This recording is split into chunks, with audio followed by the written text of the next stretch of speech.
New at 11, in-state tuition for undocumented students would end under a proposed bill in Florida. Our Hajabah is on your side, speaking with a Florida senator who drafted the bill and a state representative who opposes it. If this bill gets signed into law, over 40,000 students will be affected. Senator Fine tells me undocumented students should pursue a higher education in their own country, telling me these funds could be used elsewhere.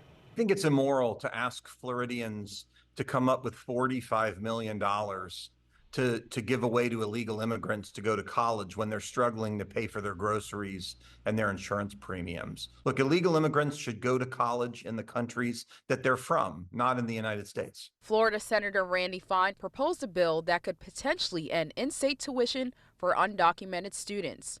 In 2014, Florida passed a law that allows undocumented students, including DACA recipients, to pay in-state tuition at a public college if they attend a high school in Florida for 3 consecutive years, avoiding students to pay high out-of-state tuition. Senator Randy Fine doesn't feel that this is a fair deal. The fact that someone broke our laws to come here doesn't mean that we owe them a sweetheart deal costing actual Floridians $45 million.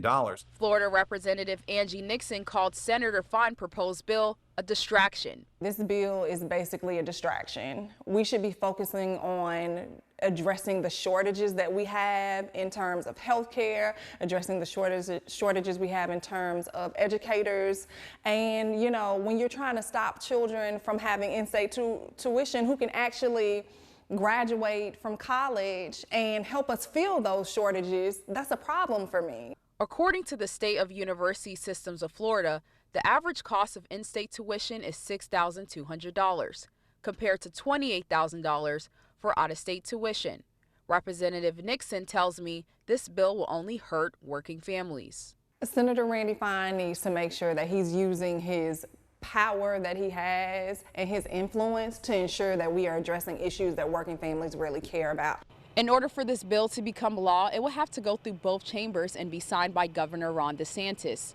At the University of North Florida, Hajabah, First Coast News, on your side.